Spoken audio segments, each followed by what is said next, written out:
தட்டை, சீடை, முறுக்கு, ரிப்பன் பக்கோடா, அதிரசம், என்ன வேணாலும் செய்யுங்க. ஒரே ஒரு 5 லிட்டர் இதய மந்த்ரா கடல் எண்ணெய் பேக் ஒரு மாசம் முழுசுக்கும் அத்தனை சமையல் முடிச்சு விடலாம். இதய மந்த்ரா.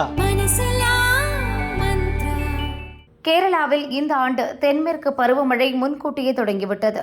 தொடர்ந்து கனமழை பெய்து வருவதால் பத்தனம்திட்டா, கோட்டயம், இடுக்கி, எர்ணாகுளம், திருச்சூர், பாலக்காடு, மலப்புரம், கோழிக்கோடு, வயநாடு, கண்ணூர் மற்றும் காசர்கோடு மாவட்டங்களுக்கு மே 26 ரெட் அலர்ட் விடுக்கப்பட்டது.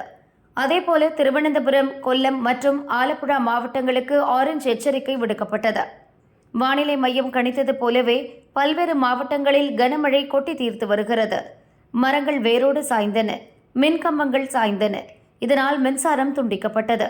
கோழிக்கோடு தாமரச்சேரி அருகே உள்ள கோடச்சேரி பகுதியில் கனமழையால் மின்கம்பி அறுந்து விழுந்ததால் ஓடையில் மீன்பிடித்துக் கொண்டிருந்த 2 சிறுவர்கள் மின்சாரம் தாக்கி இறந்தனர். கோழிக்கோட்டில் பலத்த காற்று காரணமாக தென்னை மரம் முறிந்து பைக்கில் சென்று கொண்டிருந்த பவித்ரன் என்பவர் மீது விழுந்தது. இதில் படுகாயமடைந்த அவர் பரிதாபமாக இறந்தார். இவர்களையும் சேர்த்து கேரளாவில் மழைக்கு இதுவரை 9 பேர் இறந்துள்ளனர். ரெட் அலர்ட் விடுக்கப்பட்டிருந்த மாவட்டங்கள் மட்டுமின்றி அனைத்து மாவட்டங்களிலும் மழை வெளுத்து வாங்கியது. பேரிடர் மீட்புப் படையினர் பாதிக்கப்பட்ட பகுதிகளில் உள்ள மக்களை மீட்டனர். கண்ணூர், கோழிக்கோடு மற்றும் வயநாடு ஆகிய 3 மாவட்டங்களுக்கு செவ்வாய்க்கிழமையும் ரெட் அலர்ட் விடுக்கப்பட்டுள்ளது.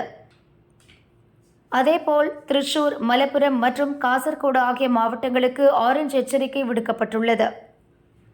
மீதமுள்ள மாவட்டங்களுக்கு மஞ்சள் அலர்ட் விடுக்கப்பட்டுள்ளது.